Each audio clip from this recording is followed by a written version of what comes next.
Good afternoon. Good afternoon. Oh, thank you. Thank you. I thought we were going to have to practice call and response for a little bit here. My name is Dr. Joan Reed, and I want to welcome you to today's session. All of you who are here and all of you who are also online, we're in the Waterhouse room right now at the Harvard Medical School campus. The program, we're going to begin in just a second. For me, it's making sure that our Zoom is working and all the technology is working and all the things that I don't understand are working. So I'm looking for a thumbs up that we can get started. Thank you. Thank you. I want to start our program today with a message from Dean Daly, who was not able to join us, but has a pre-recorded message for today's program. So if we could start with that, please.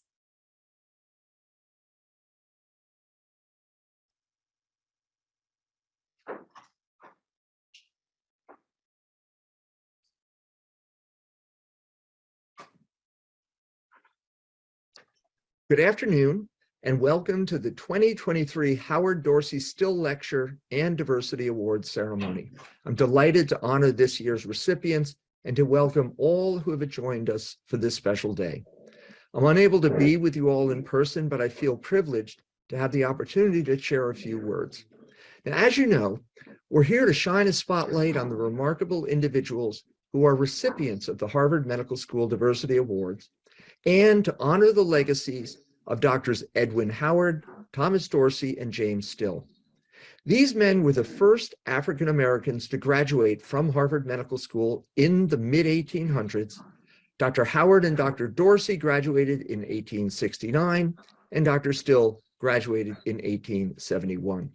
Now, each year, I'm truly grateful that we have this opportunity to celebrate their lives, and that we have the chance to learn and take inspiration from their journeys. We'll hear more about their stories shortly from HMS Dean for Diversity and Community Partnership and a Professor of Medicine, Dr. Joan Reed. Now, in the meantime, it's my honor to welcome this year's Howard Dorsey Still Lecturer, Dr. Shirley Marks. Dr. Marks was the second Black woman to attend Harvard Medical School, graduating in 1973, and this year, 2023 marks her 50th reunion. She also earned a master's degree in behavioral science at the Harvard T.H. Chan School of Public Health in 1975. Dr. Marks is a distinguished psychiatrist and the former regional director for behavioral health services at the Texas Tech University Health Sciences Center Correctional Managed Care, which is in Lubbock, Texas. She's been recognized nationally for her efforts to reduce the stigma around mental illness and advocate for equity in mental health treatment and access. Welcome home, Dr. Marks. Now, this year's Diversity Award recipients are very impressive in their own right. Not only has their work and commitment brought meaningful and impactful change to the Harvard Medical School and Harvard School of Dental Medicine communities, they've also shown us how diversity and inclusion enriches all of our lives. Diversity inclusion remains one of our most important goals, and here at Harvard Medical School and Harvard School of Dental Medicine, we're committed to that important work.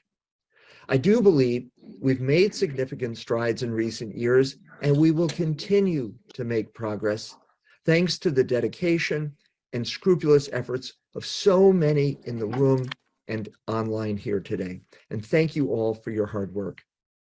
Our goal is to achieve inclusive excellence and fairness in every area, in education, in patient care, in research, and in service. Diversity, inclusion, excellence, they are all fundamentally intertwined. They're a prerequisite for world leadership. They are essential for positively transforming culture. And we see them both in action every day here at Harvard Medical School. So it's now my pleasure to turn this over to Dr. Joan Reed. Thank you again for joining us today, and my sincere congratulations to our 2023 Diversity Award recipients.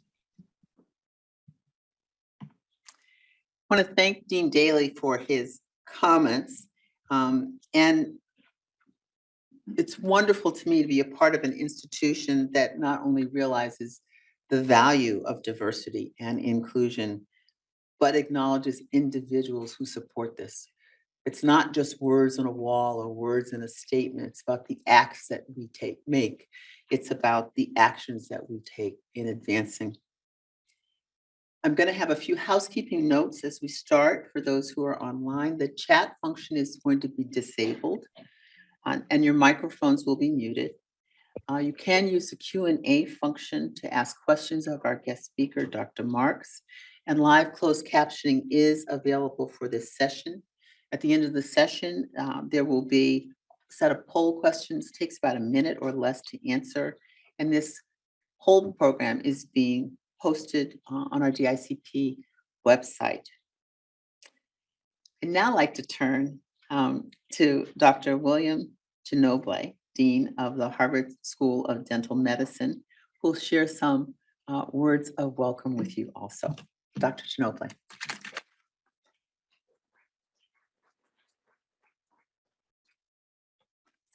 Thank you so much, Dr. Reed. It's a real pleasure to be with you all today to recognize the Howard Dorsey Still Lecture and the Diversity Awards ceremony. I'm also joined here with our Assistant Dean of Diversity, Equity, Inclusion, and Belonging, Dr. Fadi Coleman. She's in the second row here. And I would like to share a few words about one of HSDM's notable firsts. This year, HSDM is preparing to host an unveiling ceremony in honor of Dr. George Grant. And Dr. Grant was from the class of 1870 and holds the distinction of being the second African-American man to graduate from the School of Dental Medicine. And after graduation, he subsequently became the first African-American faculty member in all of Harvard University.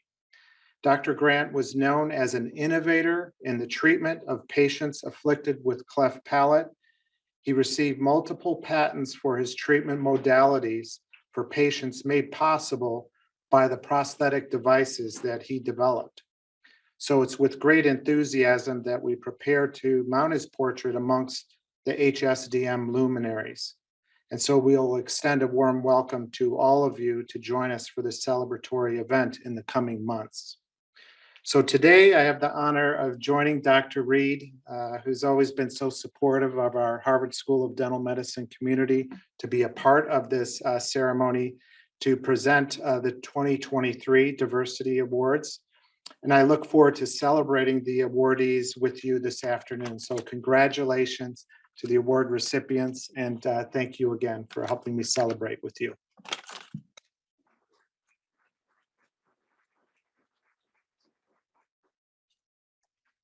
Thank you, Dean Ginobili, for participating in today's program, for your support of all of our diversity efforts across our campus.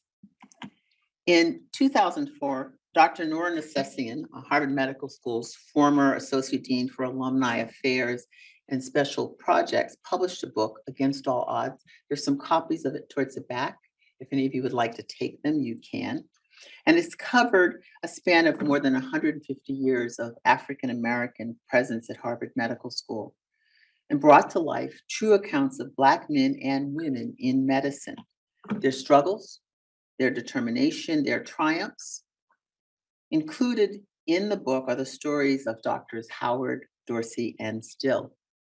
Their stories may provoke a range of emotions, but ultimately the book is about celebration. Today is about celebration. After graduation in 1869, Dr. Edwin Howard practiced medicine in Charleston, South Carolina for a year and then moved to Philadelphia, where he was instrumental in establishing the Frederick Douglass Memorial Hospital in 1895, the only hospital for African Americans in Philadelphia. He then went on to establish the Mercy Hospital in 1905 because of his feelings that, and I'm quoting, the present hospital, the Frederick Douglass, having assumed the character of a privately managed, narrow, unprogressive institution, I love this, in 1905, fails to meet the objectives for which it was organized. an opportunity for Negro physicians to get the incalculable benefits of hospital practice, which other hospitals had denied them, and also to train our girls in nursing as well as giving our people additional hospital facilities. A pioneer, an advocate, and a person of action. Dr. Thomas Dorsey was the first student of African descent to be called and receive his MD degree from Harvard Medical School in 1869. But unfortunately, we know little about his very fragmented life. Dr. Nersessi and her research found two sources that suggest he spent much of his time after graduation in Washington, D.C.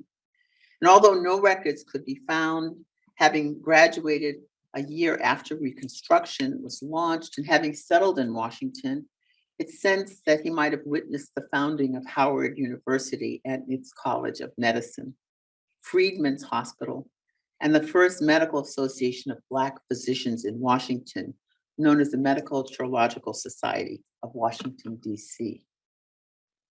Third, Dr. James Still, who graduated with honors from Harvard Medical School in 1871, practiced in Boston after graduation. According to the central record of Medford, New Jersey, where Dr. Still was born, he may have chosen Harvard because, I quote, because it was located in abolitionist Boston, possibly with less barriers to his admission. How often do you hear people talk about applying to Harvard because there's less barriers? I'm just saying. Another quote from an 1895-96 publication of the Harvard Graduate Magazine described Dr. Still's practice as, quote, he took up his practice in Boston chiefly among the colored people, who he has treated more for the love of his profession than for what it's paid him.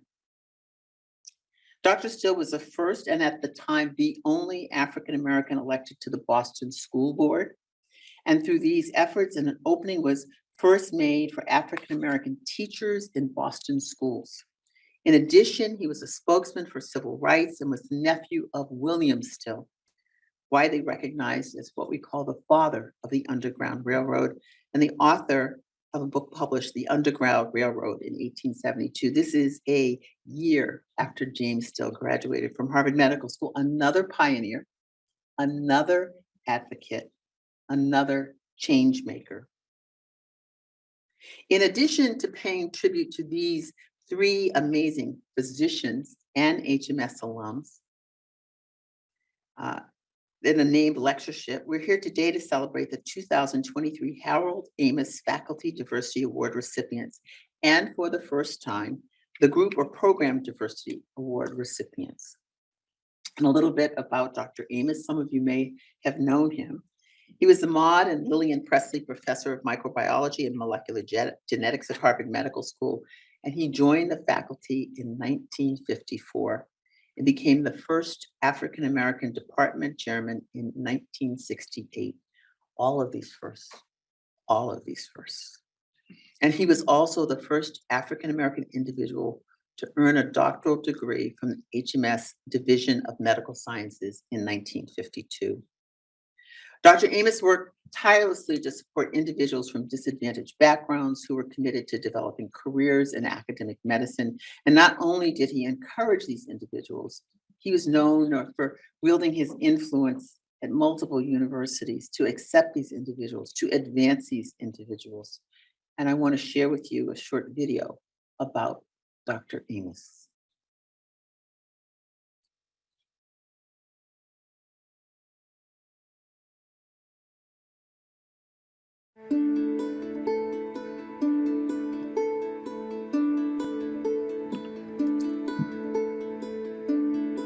You know, he was such a humble man. He never would talk about me as the first African American who did my PhD here, who served as faculty member, who was chair of a department. Never. Full scholarship to Springfield College in the mid-1930s, unique in its own right, in the service, returned here to get his PhD in the medical sciences, and then establish his own prominent track record in research, but always cultivating students, cultivating young faculty behind himself. And he was very much somebody who wanted to be proactive about the opportunity that was offered to other people in minorities, very much so. It was really the medical people who were very strongly opposed to bringing in the African American students to the medical school, with the argument being that we were going to bring people who were not qualified to the medical school. And I remember there was a very serious debate. Some people were very upset or tried to water it down. And Harold stood up and very gently responded very differently, and that sort of turned well, to some extent, turned the tide in the discussions. He was the most wonderful gentleman, civilized human being that had a great heart, and his heart was in the right place. He was, in so many ways, and another extraordinary personages within the history of Harvard medicine, a professor's professor, somebody who was also kind, committed, a researcher, an insightful individual, forever looking out for students. So all of his extraordinary life, he was called a jewel in this world. It's very important that whoever gives the award makes sure that the recipient knows who Harold was. He was a great human, and you can be absolutely honored by the fact that this great human is the name of the award that you receive. And I would hope that you can, regardless of who you are, you can try to emulate that humanity.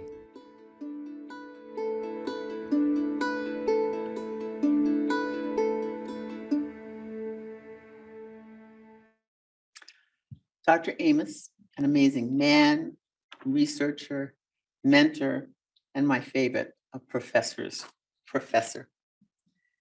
This year, we have another first. We're delighted to present the Diversity Awards for a group or program for this first time in 2022.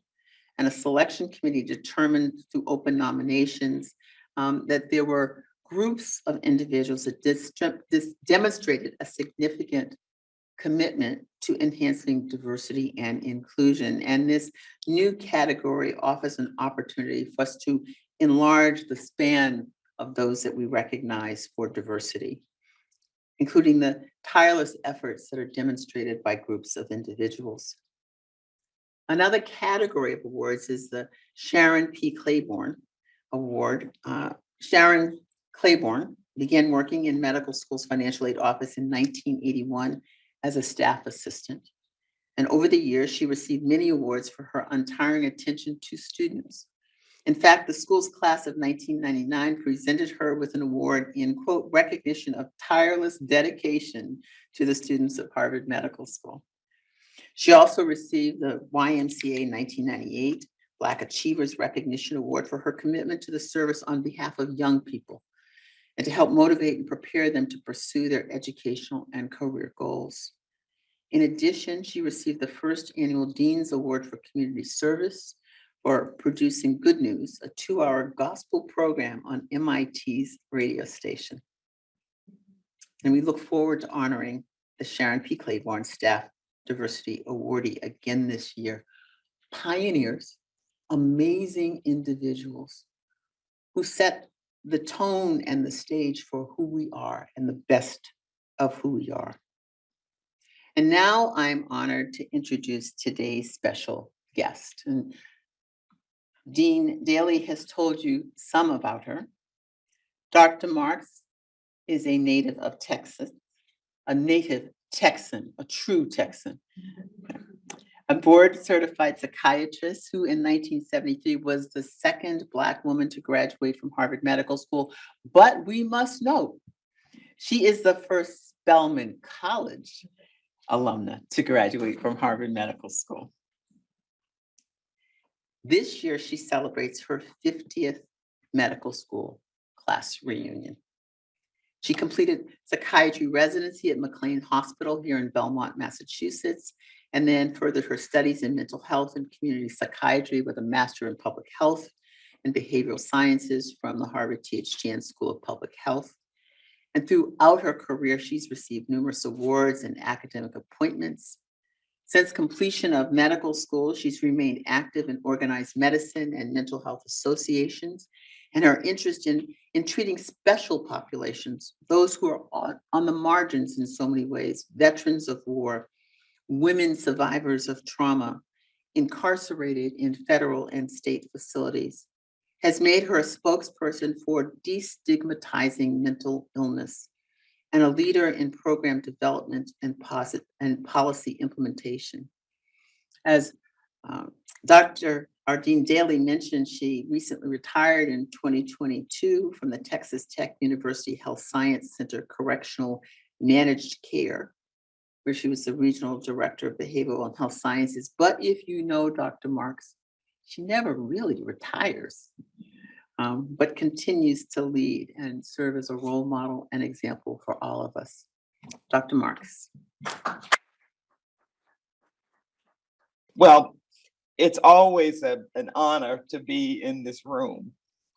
Some of the rooms never change, but others changed, have changed some.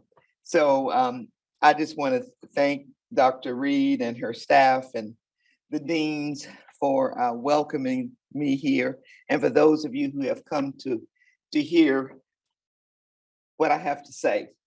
And I really speak to you with mixed emotions. You know, when I was first approached to give the presentation, I was thinking just that, a presentation, very formal, slides, you know. And then as I thought about it and got my few little, because I know some of the history, because I've given similar talks before, I felt more like I should do a conversation. So with only 15 odd minutes to talk with you, I think that's what the focus will be. So bear with me in my personal journey. Some of you know me personally. It has been a journey. And if you have grandparents, you know they get a little sentimental. I have to talk about that now because that's the age I am. I never will forget when I went to my alma mater, Spelman. I had a tag on, and so one of the Spelmanites said, I think that's the year my grandmother graduated, you know, so I'm with the grandparents now. But you know, if you sit and sit at your grandparents' knees, you know, we're always talking about the good old days. So we're really reflective of that. And I have some appreciation for that now. So let me just start, because the time gets by, especially when you're a psychiatrist. I'm in the right profession as far as that goes. I've been doing that one since I was like middle school.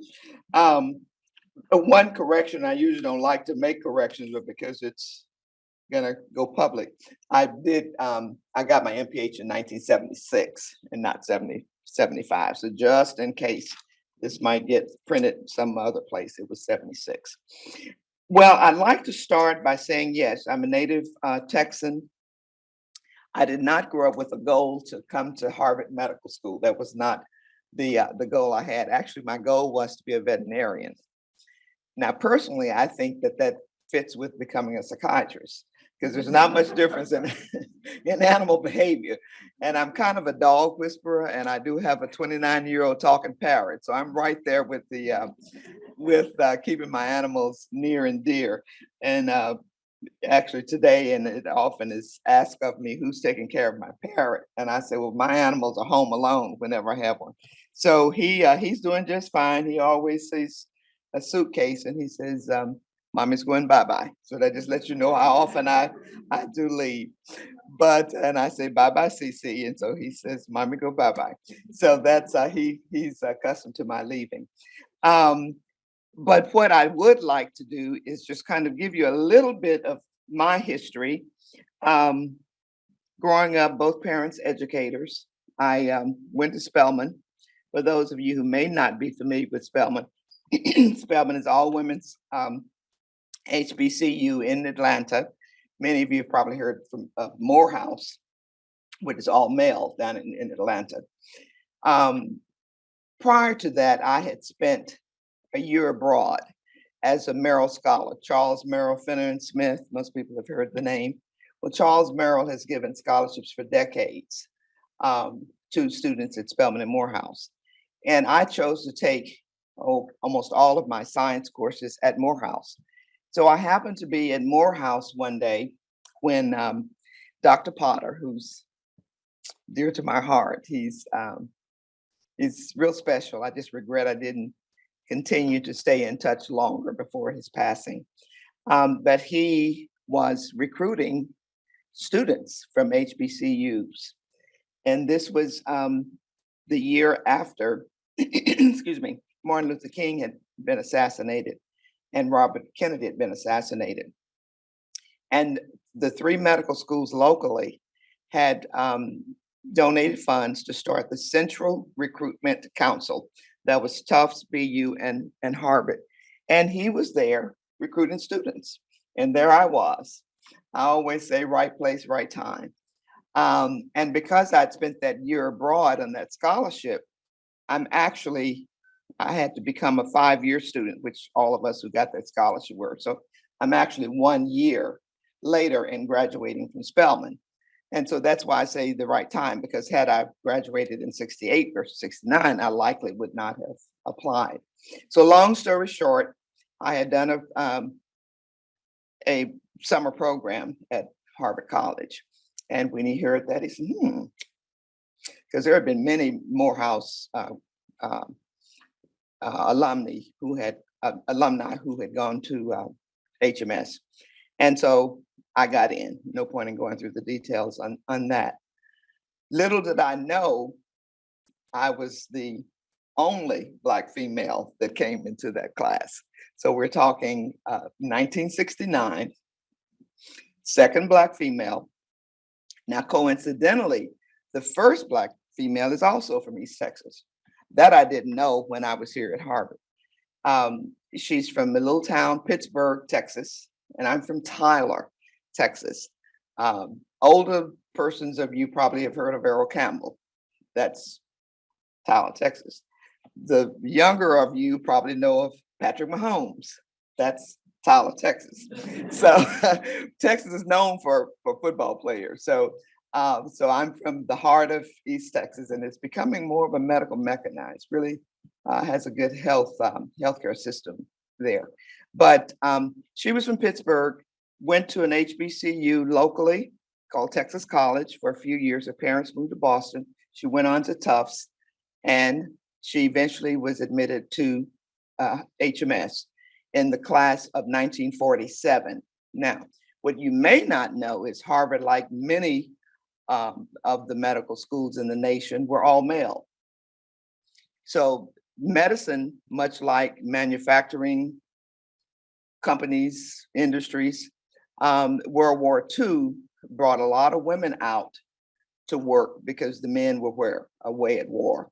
And that's what happened here. I believe it was referred to as the War Committee, recommended that, look, we need more people to come. Why not consider admitting females? So the first woman, now there are many who've been mentioned, some were admitted, didn't finish, some different stories, but the one who actually was admitted was 1947. But the first Black female was Dr. Mildred Jefferson is her name. Now, I always pride myself in being the second because it's 22 years later. So I'm not going to make a strong statement like shameful, but 22 years, but it was shameful. 22 years is a long time. And so I was admitted, as I'd mentioned earlier, in 1969. And little did I know I was going to be in that class, the only Black female. And we had, I believe, just 11 females, because that was during the time when there were always more males in the class than females. And so now we know we got woman power.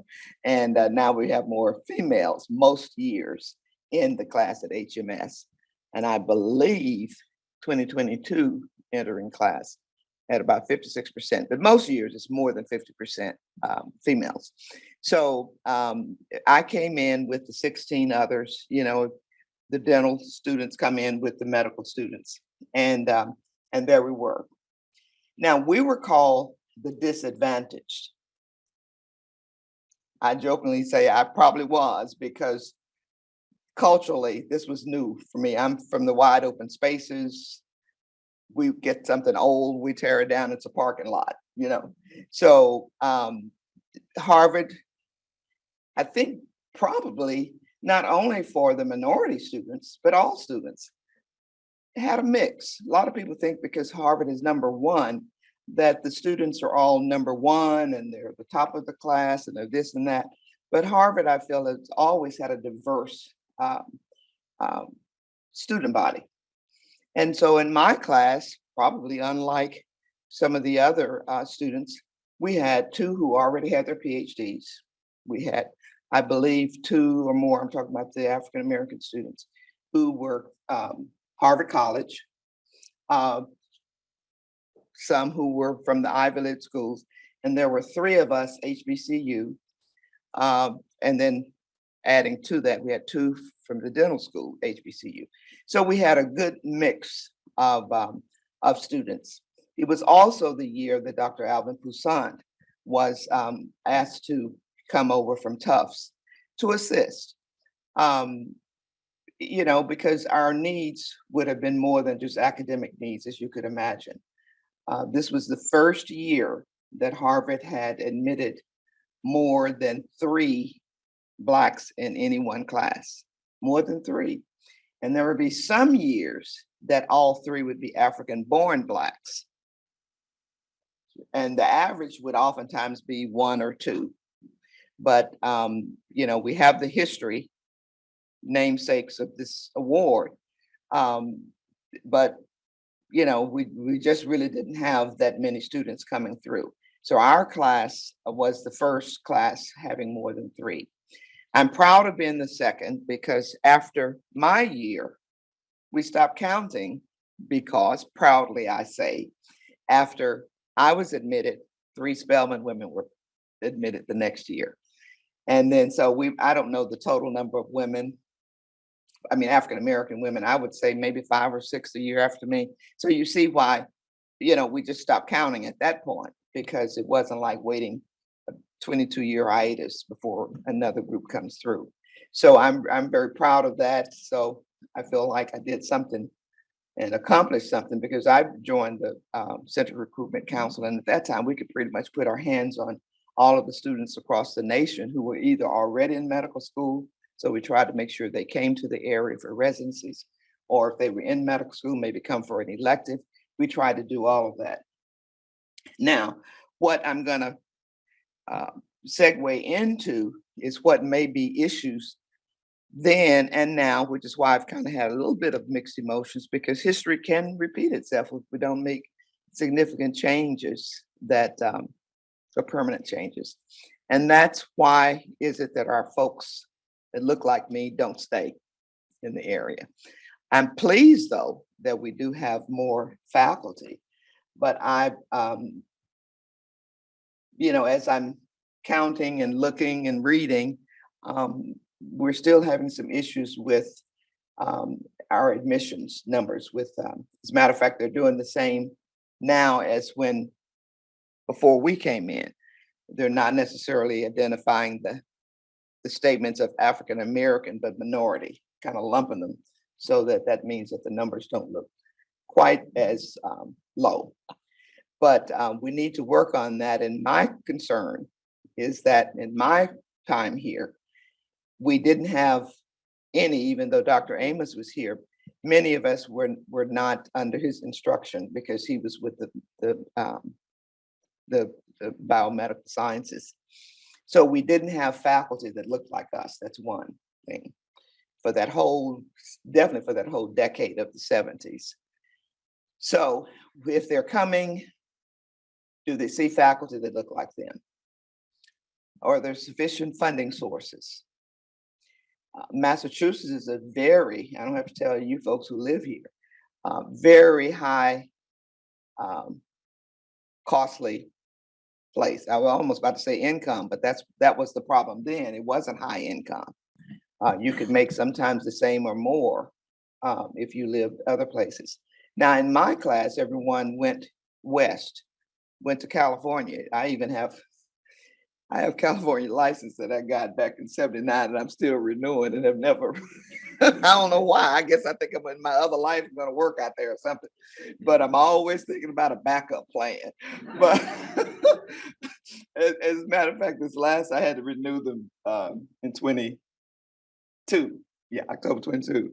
And I was thinking, is it time to let these go?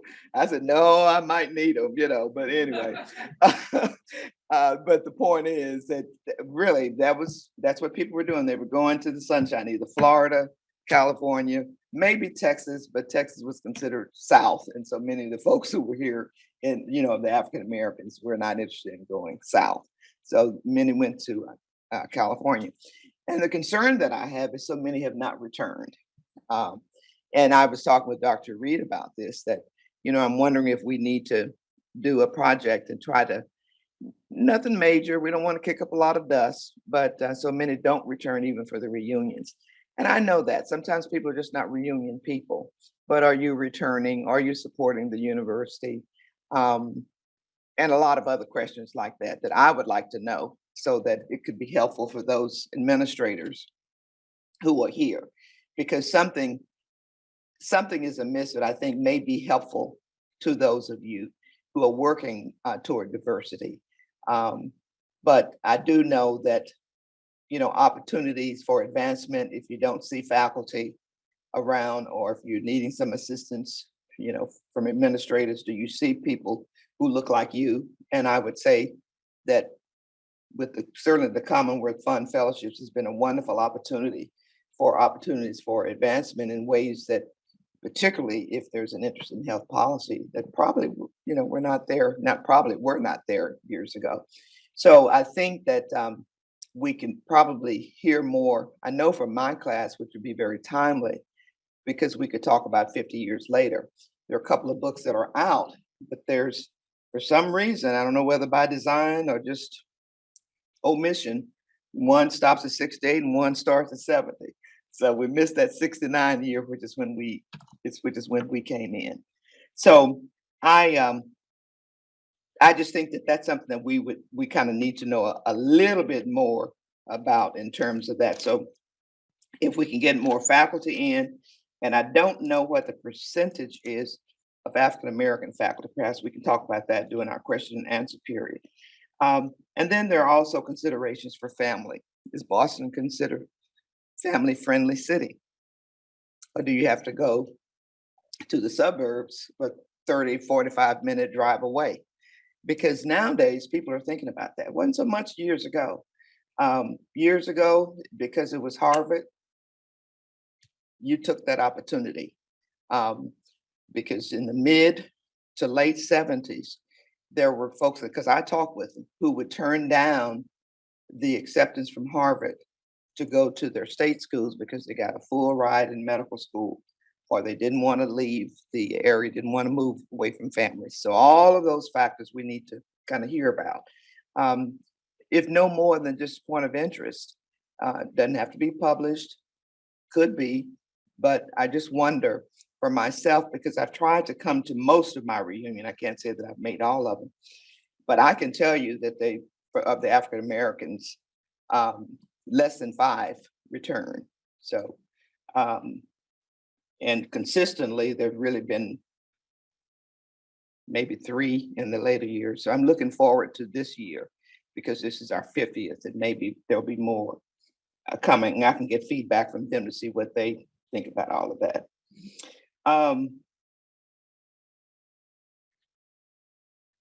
Let's see. The other, which I'm not familiar with, but maybe we can talk about, or maybe I don't know if it's a sensitive topic or not, but I was talking about some of the need for more faculty, and that was the protest of 2016, and whether or not the outcome of that, whether or not that was a positive thing that happened in the university or not. But I do know that there was bringing attention that there was a need for more faculty that looked like us, or looked like me, or whatever. So hopefully there's continued effort for that. And then lastly, because I want to leave some time for Q&A, the other thing is, I'm going to take us back to when we were here, the crisis in America. That was the whole civil rights time, the Voting Rights Act, federal transportation.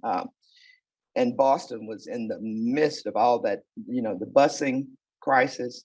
So we were hit with some crisis in America, and so are these students now.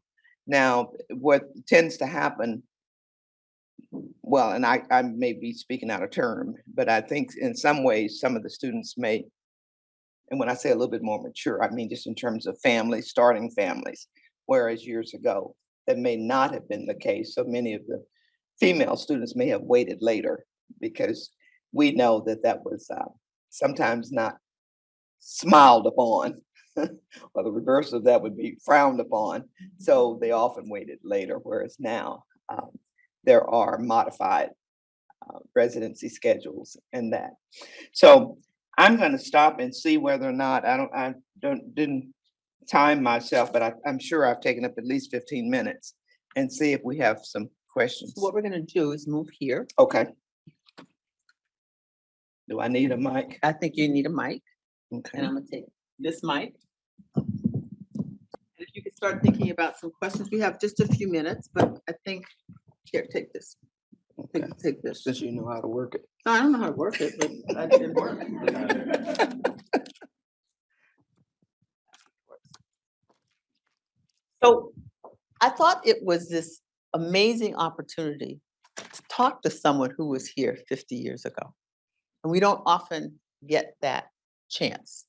We don't have a lot of time, but wanted to open part of this up. And I think about Dr. Marks, and I see her at our NMA meetings, and she comes to all the Harvard receptions, and she's always so very, very supportive.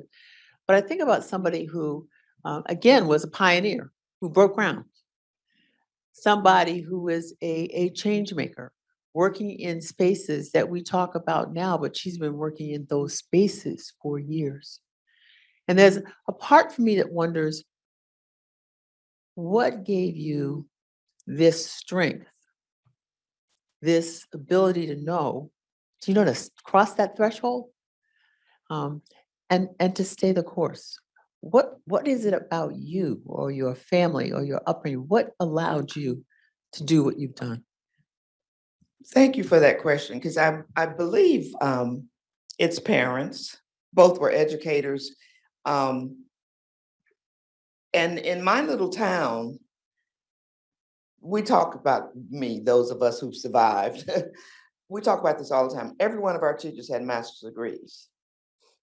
I came to Boston, and some of them didn't even have college degrees, some of the teachers locally. And so there was that drive that if a teacher or a young teacher came to the classroom and they didn't have the master's, they were getting a master's. And maybe the master's didn't mean much to us who have terminal degrees, but back in the 60s and the 50s, that was a big deal.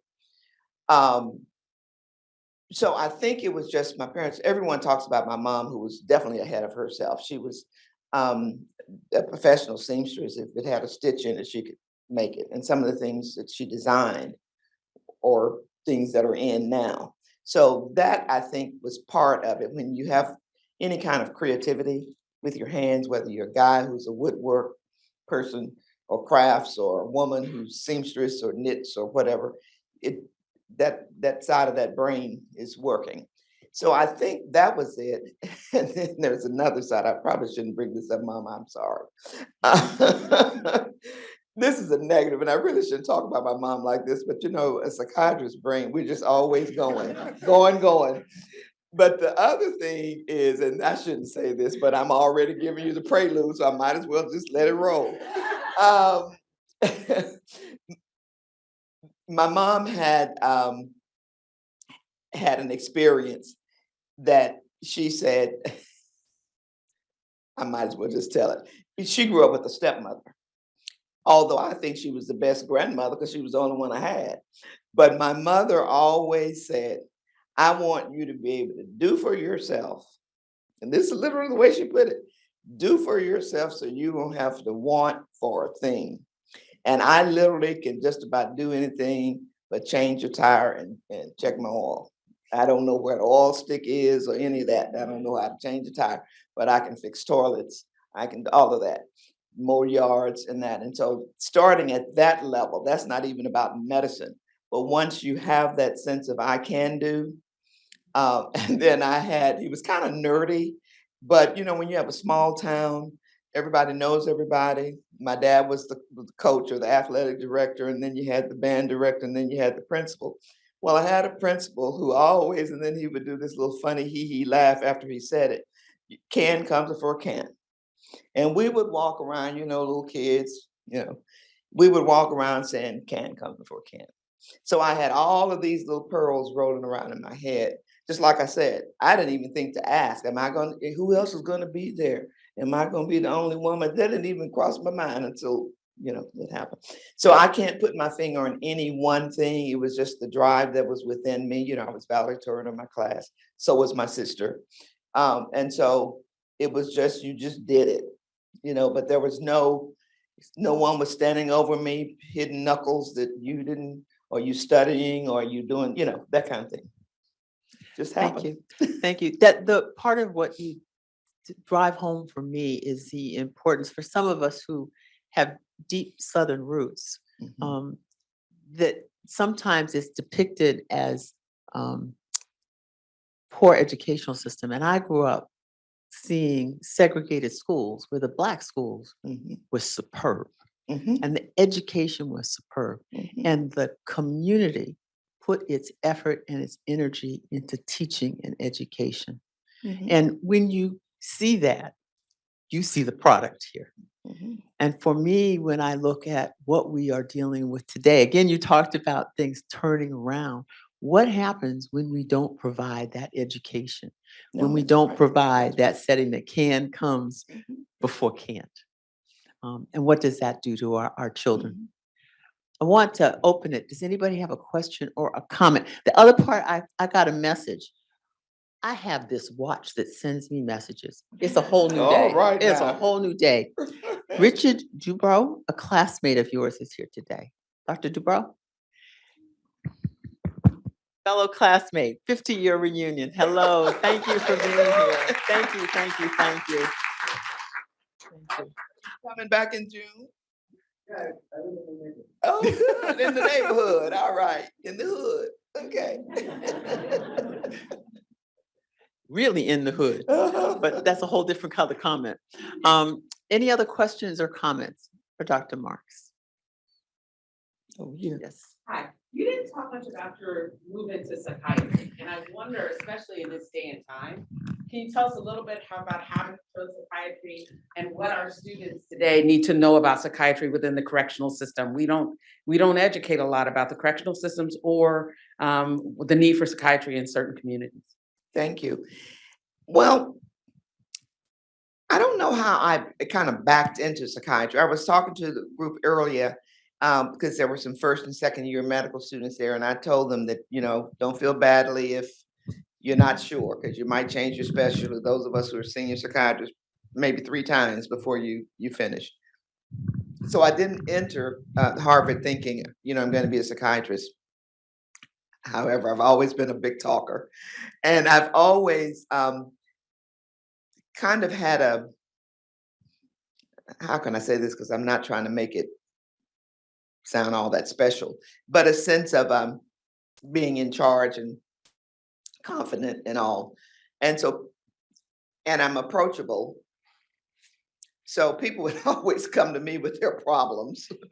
And most of the time I kind of solve them from them, even for them. And even if they didn't like what I said, I might say, because I made the observation, now you may not want to hear that. I even say it to psychotic patients, your reality, my reality.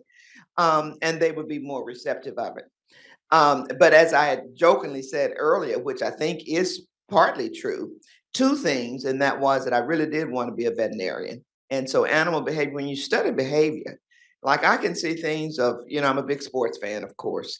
And, I see things about some of these athletes. I said, something's not right with that person, or he's going to do such and such, or that body language. Well, I noticed he didn't really hug. I think he's maybe concerned since, well, I'm talking about Kyrie Irving. The guy he wanted to hug Kerr, and Kerr kind of backed off a little bit. And I think, but I noticed little things like that. May not have meant anything, but to me it was a big deal because I could tell he didn't want to hug him too tightly. You probably don't even know what I'm talking about, but he's anti-vaccine. Okay, I don't know where this thing's going to end up, but anyway, but little things like that I noticed, and so. One time I got on a plane and I could tell a woman was agitated. It was New York, and that was when we had those little buses that take you out to the plane. And I just quietly, because I can see psychosis across the room, told the pilot and the flight attendant, I said, I'm a psychiatrist. There's a person who's about to board and she's agitated. And I'm concerned that she may become more agitated. And I just went on to my seat. And sure enough, no sooner than she sat down like Jack in the Box, and they had to bring on security and have to take her off. And I think it was family members maybe trying to take her to another family member. And so they asked me if I had my card so they could. And so I said, sure. So I've always had, by that time I was already in psychiatry. But then I thought I was going to do pediatrics. And I found that those people laugh. I find that somehow I just noticed that the kids were missing a little something, being talked with. It was take your blood pressure. How you doing today? Did you eat? Did you this? Which sometimes we do and don't really engage with the patient. And I think that had an appeal to me because I thought I wanted to go into child psychiatry until I found out about the parents. And so and so I just felt like I just deal with the parents' problem, go into adult psychiatry. So I guess that's the reason I kind of backed into it. It's not something that I just had a lifelong. I just enjoy it. And I guess I've been so good at it, and particularly a diagnostician, that to me is kind of my biggest asset in the field. I'm not a researcher, but you have a difficult, complex case, I can sort it out. I have to tell you how good it feels when I am sitting next to someone who says, I am good at it. And to just be able to acknowledge it, it's not braggadocious. And not It's feeling just- cocky it just- about it. Just It know just is. you got the it Okay. with that. It goes back to can comes before can't. And I think that's part of the message in this, to know what you're good at and accept it. And for me, to expect others to accept it and respect it at the same time. I want to thank you for being here today. Thank you for And sharing thank you your for journey. the Thank you, Dr. invitation. Moore. Yes. I want to really thank you for that. And I think some of those messages in there for our students, but not just for our students. I think about our trainees and faculty, our staff and others, and the doubts that we have about are we in the right place, and finding ways to be assured in our choices that we make. We're now going to turn to our 2023 Diversity Award recipients. And with this, I'm also going to be introducing not just the recipient, but also their presenters. These awards were established to recognize faculty and staff from the Harvard Medical School and Harvard School of Dental Medicine who've made significant achievements in moving Harvard toward being a more diverse and inclusive community. An advisory committee with representatives from across our institutions carefully reviewed and discussed each nomination and unanimously recommended the following individuals for this year's awardees. And the recipients will be introduced by a supporter of their diversity work. Our first 2023 Diversity Award recipient is Dr. Michelle Joseph. Dr. Joseph is an instructor in global health and social medicine in the Department of Global Health and Social Medicine at Harvard Medical School, and also an orthopedic trauma surgeon. Dr. Joseph will be introduced today by Dr. Robert Riviello, an HMS Associate Professor of Surgery at Brigham and Women's Hospital. As has been said, Dr. Michelle Joseph is an MD, PhD, orthopedic surgeon, raised and trained in the UK. 2018, she joined us at Harvard in the program on global surgery and social change, first as a visiting scholar, and then as an instructor in global health and social medicine. Research areas are in implementation science. She has broad swaths of research in trauma, in civilian military partnership for delivering trauma care in Haiti and surgical development in Haiti. In 2020, the pandemic, the murder of George Floyd, led our program, Global Surgery and Social Change, into a deep introspection. What do we do now? Michelle, both boldly and compassionately, led us into a whole series of activities. Because I only have 90 seconds to speak, I'm going to list them. First, she engaged us in the really awkward, difficult discourse of what does racism mean in our very diverse group. Then from there, she led the development and the delivery of an anti-racism curriculum, which we still innovate on yearly. It's 24 sessions over the course of the year. Those activities led to other leadership acknowledgements. So in our Department of Global Health and Social Medicine, she now leads the DEI activities and sort of a recapitulation of that same anti-racism curriculum for the whole faculty. She was awarded a grant from the American College of Surgeons to develop a similar curriculum for surgical residents, which has been piloted across the hospitals here and will soon go national. She is our Chief Strategy and Health Equity Officer for the program in global surgery. And she's now also developing a portfolio of research in the space, looking at equity for who goes to conferences in global health and who gets published.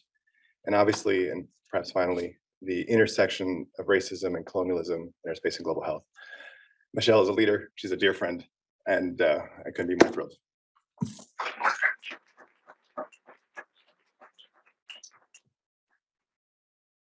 Thank you so much for that presentation of me, Dr. Riviere, and it is such an honor to receive this award.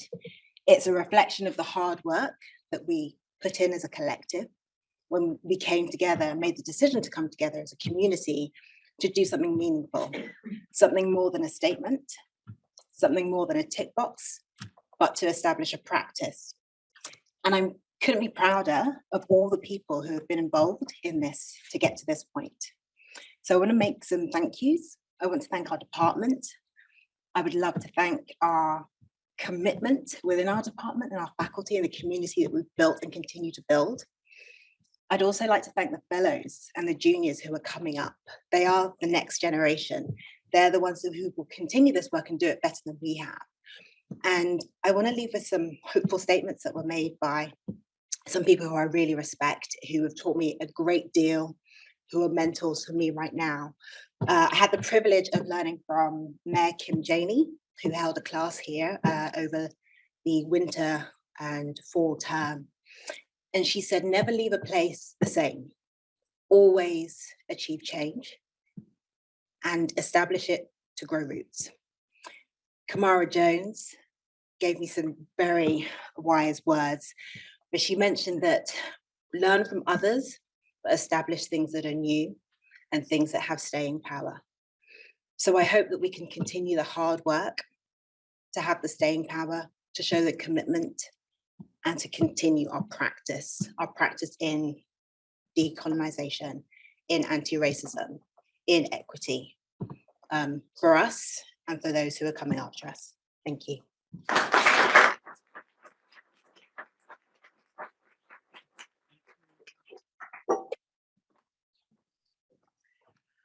Our next recipient is Dr. Sophia Cameron, an assistant professor of radiation oncology at Harvard Medical School. Dr. Cameron is also an associate member of the Broad Institute of MIT and Harvard and director of diversity, equity, and inclusion in the Department of Radiation Oncology at Massachusetts General Hospital.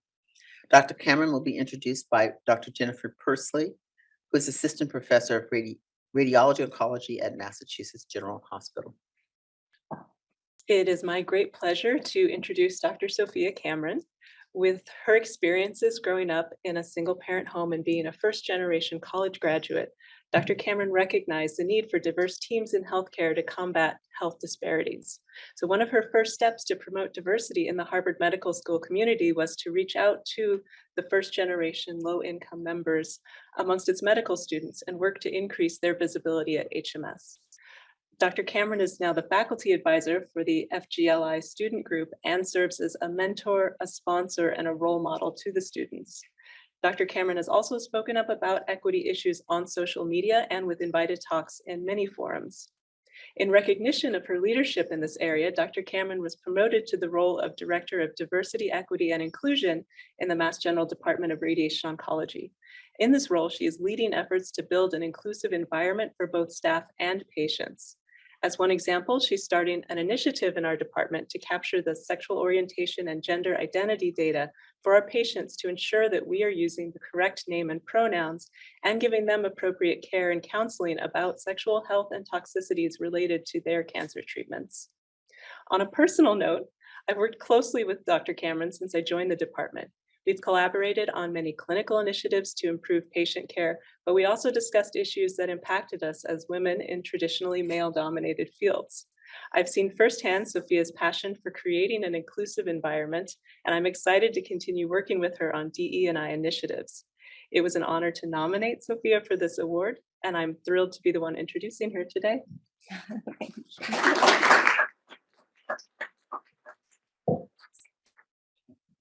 Thank you, Dr. Pursley, for that lovely introduction. So I know I only have a short time, so I did make some notes, so I stayed on time because there's just so much to say. So yes, thank you to Dr. Pursley for that tremendous introduction, all my nominators, Dr. Reed, Dr. Daly, and Harvard Medical School for this wonderful recognition.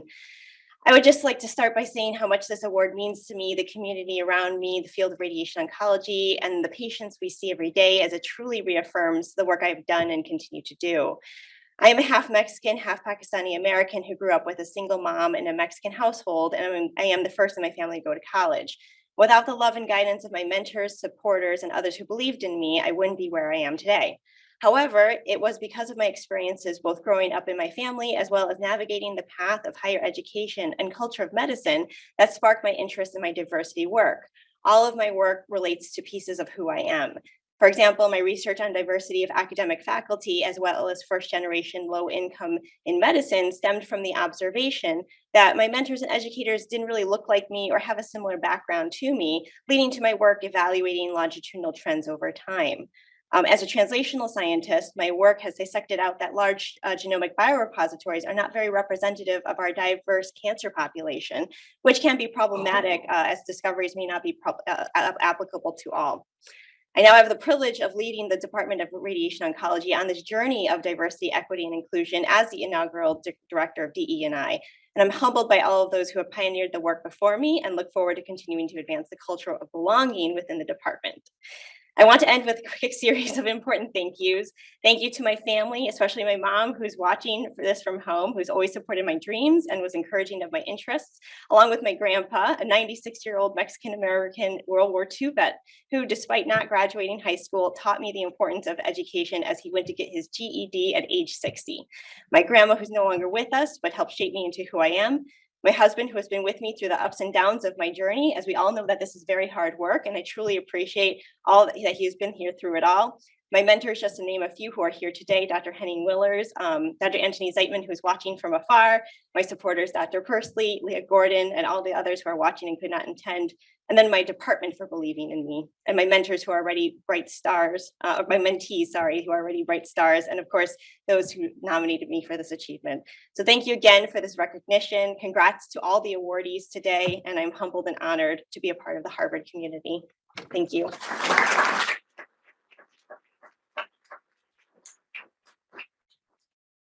Sophia, congratulations.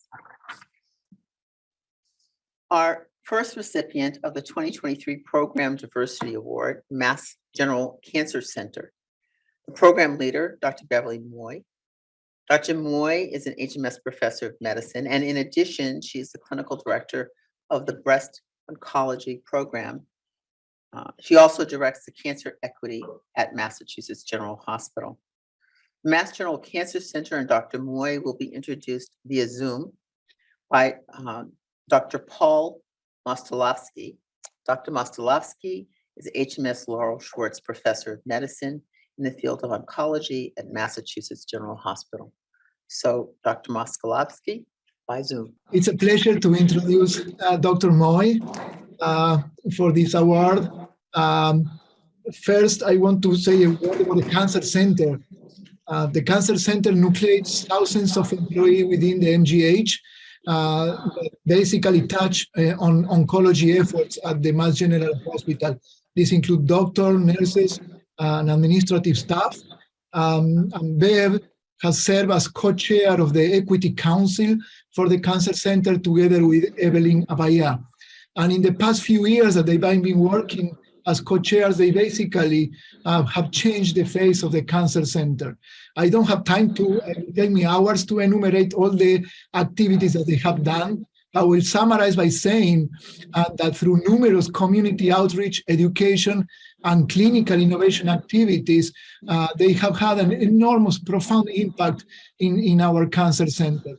Through education programs, they have improved the quality of work for all our employees by creating a more inclusive environment. Through community outreach programs, they have reached out to neighborhoods that were historically less linked to the MGH, offering educational materials and fostering programs to attract these underserved communities to the Cancer Center at MGH.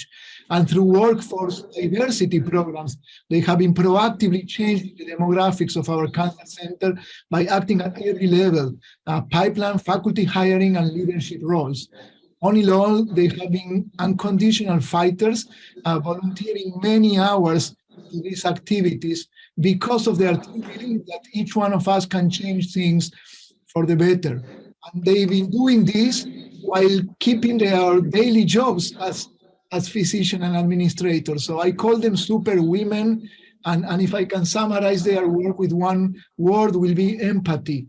I don't know many people that reach out to colleagues, to patients, to their employees with the level of empathy that Dr. Moy and Evelyn Abaya has put in our Cancer Center. So it's a pleasure for me to introduce them in this well-deserved award.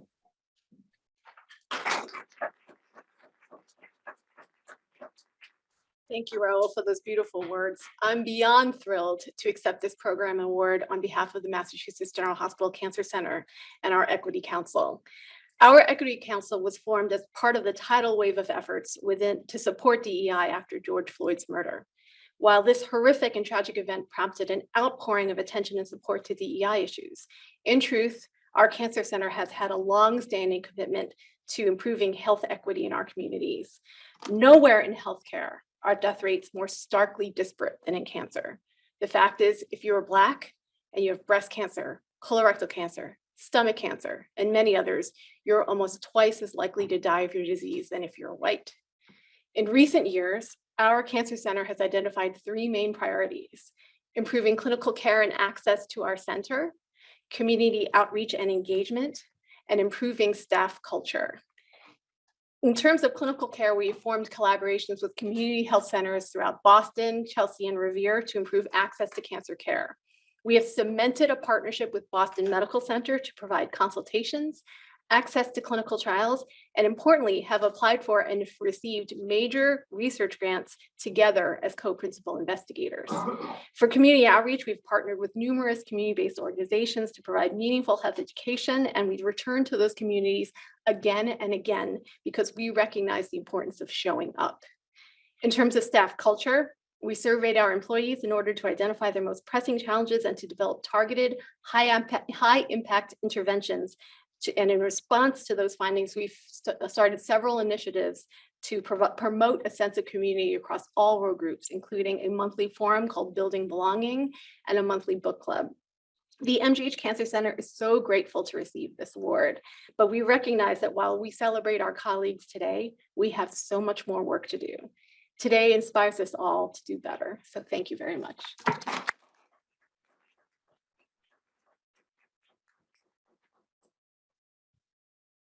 Our final recipient of the 2023 Group Diversity Award is the Black Staff Caucus at Harvard Longwood campus.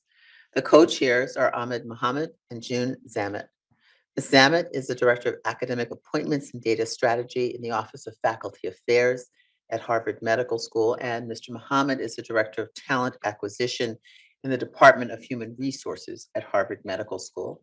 The Black Staff Caucus will be introduced by Dr. Lisa Muto, the Executive Dean for Administration at HMS. I'm so delighted to be able to attend this event and hear Dr. Marks and hear these the remarks of from presenters and awardees earlier today, and obviously it's always Dr. Joan Reed. I speak for Simone Leary, also our head of human resources, who was the primary effusive nominator for the Black Staff Caucus, as you can imagine. And we've both had the pleasure of seeing this dynamic group in action. So the Black Staff Caucus has played an instrumental role in fostering an inclusive and diverse community by developing programs and events that promote equity in the community, increasing access to resources, spreading awareness, and encouraging inclusivity.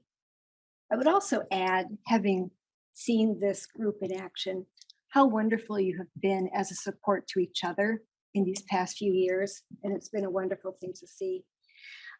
Members have accomplished so much, and they have done it all as volunteers. They're doing this by taking on additional responsibilities to make sure the group objectives are met.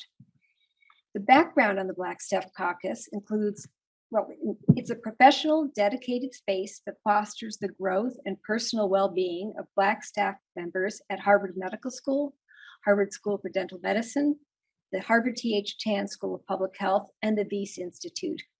It was first formed in 2020 and has 3 areas of focus: career advancement and mentoring, equity and social justice, and cultural programming and member engagement. Some notable accomplishments in the areas of program development, funding, and events were detailed in a letter of nomination as follows. This is complicated, so I'm reading this. So first, the Harvard Longwood Campus Mentoring Program. This has been a tremendous success. The Career Advancement Mentoring Subcommittee of the Black Staff Caucus played a pivotal role in the execution of the Harvard Longwood Campus Mentoring Program pilot. They partnered with the Office of Employee Development and Wellness to ensure a diverse pool of mentors and mentees, and the pilot was comprised of 30 pairs of mentors and mentees. 81 individuals from the Longwood schools and the Weiss applied to participate in the pilot, indicating widespread interest in participation. Feedback on the program was overwhelmingly positive, and mentees and mentors alike were appreciative of the experience. And this is going strong, this program, and about to have a launch, I think, of the next year, right? Also, for funding in 2022, Black Staff Caucus applied for and received funding from the Harvard Culture Lab Innovation Fund and the President's Administrative Innovation Fund. These are very competitive programs with, people applying from across the university, and speaks very well of how successful this group has been. Just a few examples of events and awareness. The Black Staff Caucus has organized several events to spread awareness throughout the community, including the Time for Reflection and Dialogue, a regularly attended 1-hour forum that is hosted twice a month.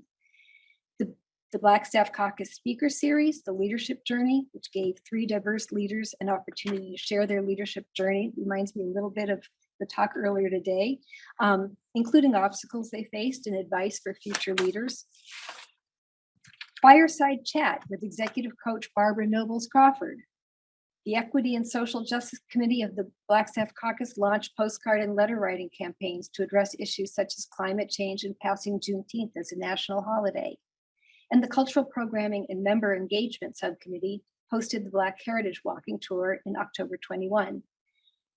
So the Black Staff Caucus has done a wonderful job engaging senior leadership in the medical school as well. I'd like to thank you. We have been enthusiastic about what you've accomplished so far, and we very much look forward to seeing what you have in the future, what you have in store. So congratulations, and thank you to the co-leaders June Zamet and Ahmed Mohammed. Thank you.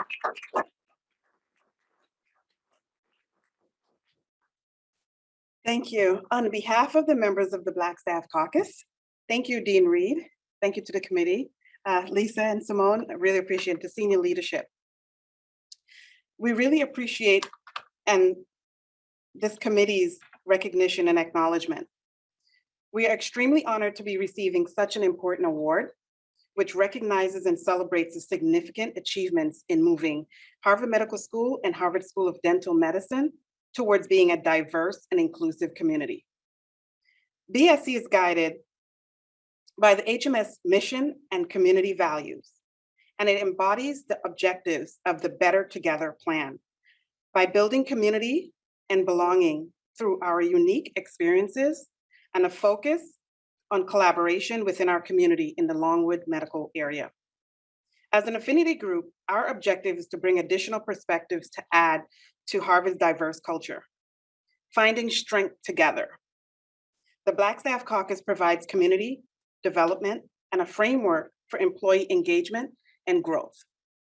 The Black Staff Caucus allows for recognition, celebration, and acknowledgement of diverse cultural backgrounds and experiences to be shared in the Harvard community while adding to its rich history. So thank you.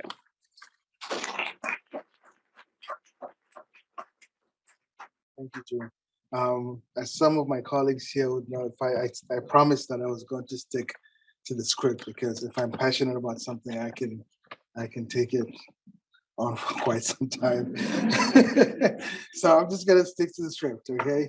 I echo my co-chair's June sentiments. It's definitely a great honor for the BSC to be recognized for its efforts and dedication to the continuity of setting the tone for inclusion and fostering an environment of opportunities for staff on the Longwood Medical Harvard campus. We are proud to be joining a growing list of courageous individuals and groups who have been instrumental and at the forefront of enhancing diversity above and beyond their routine roles and responsibilities. We are thankful for the support of our leaders and individuals across the school and institution, and continue to be committed to carrying out the important work that we are doing in line with HMS mission, community values, and diversity statement. I would like to take this opportunity to also recognize the Black Staff Caucus Executive Board members, whom without all of this work would not be possible. And because we are receiving a group award, I think it's only fair that I mention the contributions of those who have dedicated themselves and committed themselves to making this work possible. Adama Sese, Vice Institute of Engineering, Bristian Justice, Financial Operations, T.H. Chan School of Public Health, Chuba Umbaneme, Office of Finance, Harvard Medical School, Judemia Chiapini, IT, Harvard Medical School, Melody Forbes, Alumni Affairs and Development, Harvard Medical School, Obi Ukadike, Harvard Catalyst, Regina Evans, Office of Research Administration, Robin Chung, who's sitting right over there, I can see Robin, Ombuds Office, Sinclair, Oglesby, Center for Computational Biomedicine, and of course, Teresa Carter, Office for Diversity, Inclusion, and Community Partnership. These amazing, wonderful colleagues have exemplified what is in the heart of the BSC: a collaborative spirit, courage, vulnerability, empathy, and innovation. Thank you very much. Thank you. You can turn it back. Thank you, Tim. Congratulations. I'm going to ask that all of the Diversity Award recipients please come forward and we can take a picture of all of you. I love this. You've got to watch from the front. What I see is people going like this.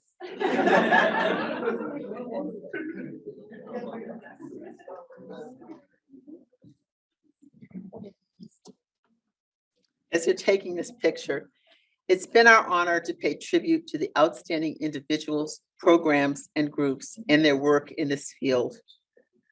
Through their vision and leadership, they've encouraged inclusion, changed the culture, and helped set the tone for future efforts that support diversity.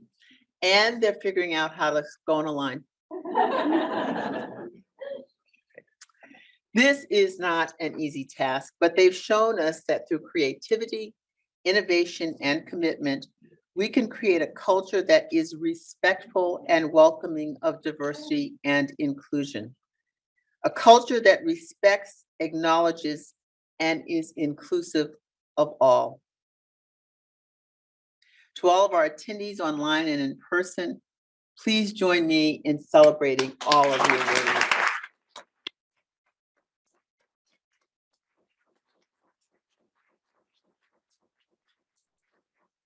Howard, Dorsey, Still, and Grant in the 19th century, and Amos, Marks, and Claiborne in the 20th century, each one a pioneer, each one a trailblazer in what we now call diversity, equity, inclusion, and belonging. Today, we honor Joseph Cameron, the Black Staff Caucus, and Mass General Cancer Center for carrying the torch of diversity in 2023, for lighting the way and being an example of perseverance, dedication, and resolve to lean in, go farther, and to push through. They remind us, specifically as members of our Harvard community, of the importance for each of us to deepen our resolve, to convene and nurture a multifaceted community of individuals committed to promoting excellence and leadership in medicine and science through education, research, clinical care, and service.